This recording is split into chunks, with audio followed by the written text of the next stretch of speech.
অনেকদিন যাবৎ ভাবতেছি আমি একটু আমাদের ওই নতুন সি বিচে যাব। তো ফাইনালি আজকে চলে গেলাম। এটা হচ্ছে মোহাম্মদপুর থেকে পূর্ব দিকে উড়িষ্যার যাওয়ার পথে আর কি। এখানে সরকারিভাবে একটা ব্যবস্থা নিয়েছে, সুবর্ণচর থেকে উড়িষ্যার পর্যন্ত একটা বেড়িবাঁধ করবে,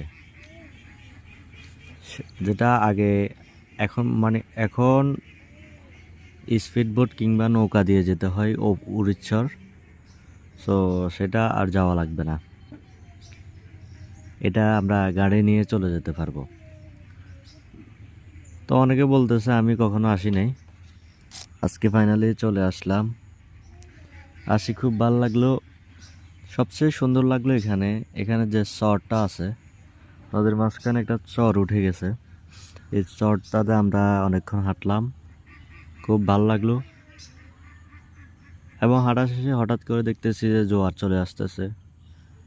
এমন অবস্থায় আমরা উঠে চলে আসতেছি।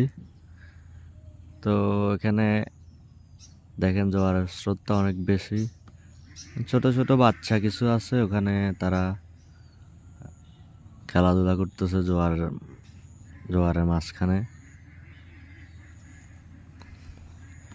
আপনারা যারা আসতে চান আসতে পারবেন। এটা হলো মন্তাজখালী থেকে পূর্ব দিকে, যেটা অনেকে চেনে। এটা উড়িষ্যার ঘাট বা মন্তাজখালী ঘাট যেটা আর কি।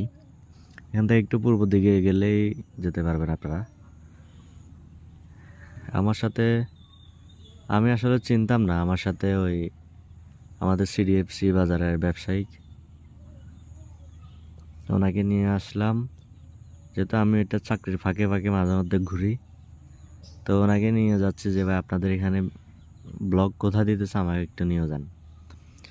তো আমাদের সুজন ভাই আমাকে নিয়ে আসলো, উনি খুব ভালো মনের মানুষ। আমি আর উনি একসাথে গেলাম, নাস্তা পানি করলাম, সব কিছু শেষে নদীর মাঝখানে চলে গেছে। এখন নদী থেকে উঠে চলে আসতেছি। সবচেয়ে সুন্দর লাগলো জোয়ার যখন উপরের দিকে উঠে একটা চর কিভাবে তৈরি হয় সেটা আমি নিজ চোখে দেখলাম আর কি। ওখানে দেখলাম যে গোলা পানি আসে জাস্ট একটু নিস্তব্ধ পানিগুলো দাঁড়িয়ে থাকে। তারপরে এই গোলা পানি থেকে মূলত চরটা